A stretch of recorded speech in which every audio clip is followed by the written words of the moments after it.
All right, Kevin Gordon here from Autosavant.com, coming to you from the 2012 Land Rover LR4.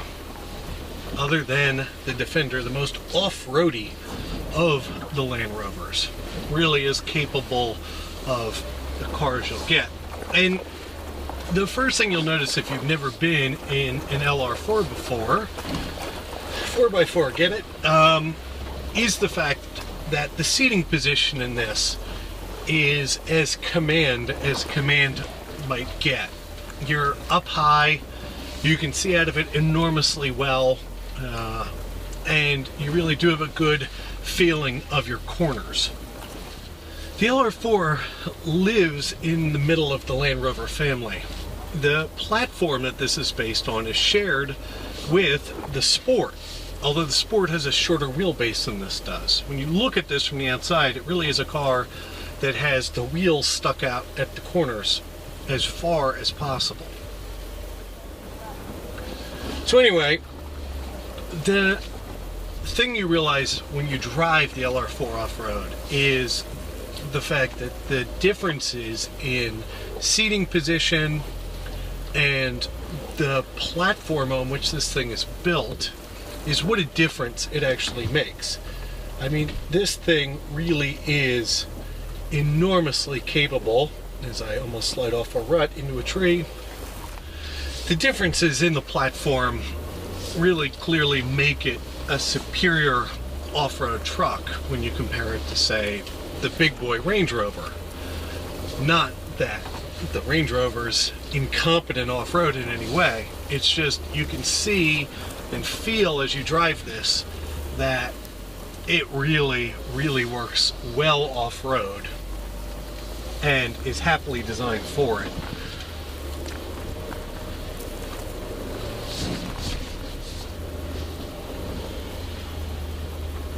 In this, you get a similar setup to the big Range Rover, where you get a bunch of 4x4 display information on the nav screen. So right now I know that I've got a locked rear and an open center differential.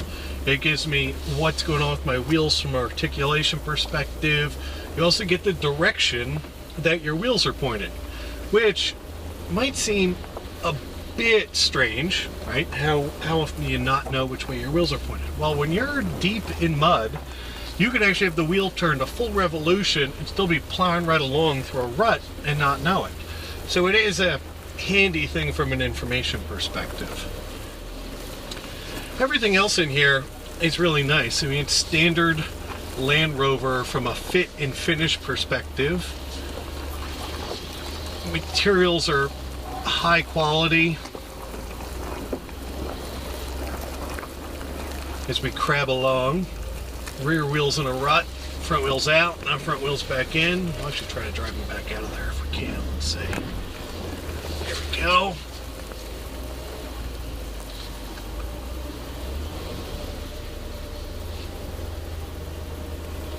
We'll switch sides over to the other side.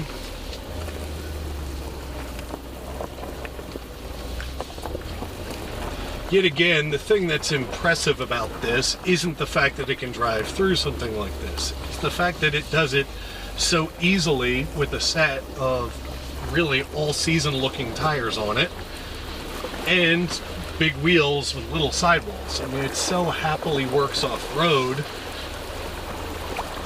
for not having big, chunky, knobby tires on it. Trails are finally getting to the point where the ruts are getting deep enough that you're starting to rub the middle. But that's one of those things that's interesting about the way the LR4 is built, is this part that we sit in is a unibody. But underneath, there's a typical frame, like a truck frame would be. So the way they can hang the suspension components off of it leads to a really stiff platform, and there's, you know, air suspension all around, so everything's height adjustable.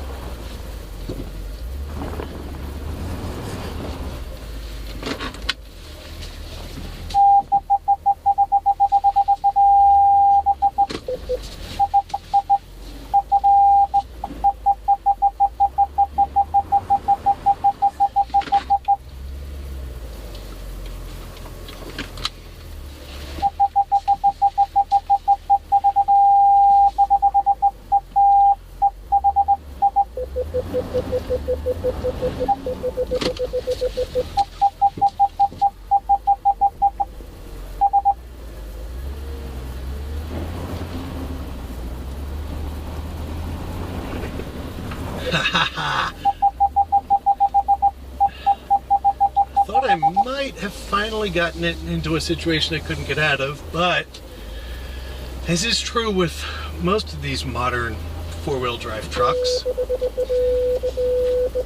and by the way, all that beeping is just because of the fact that the parking aid's on, and when you're at these kind of angles.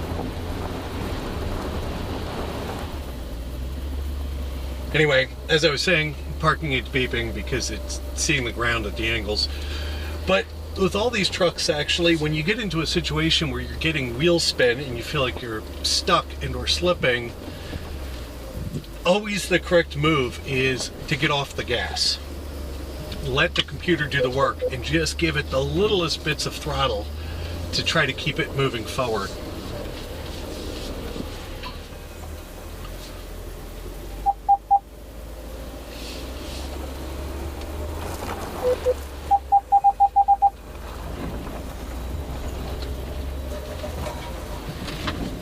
And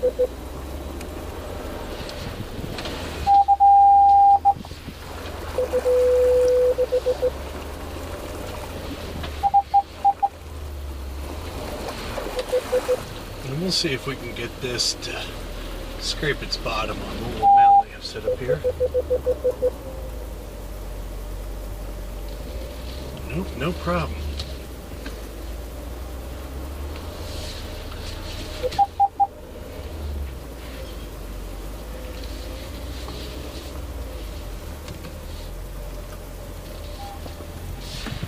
And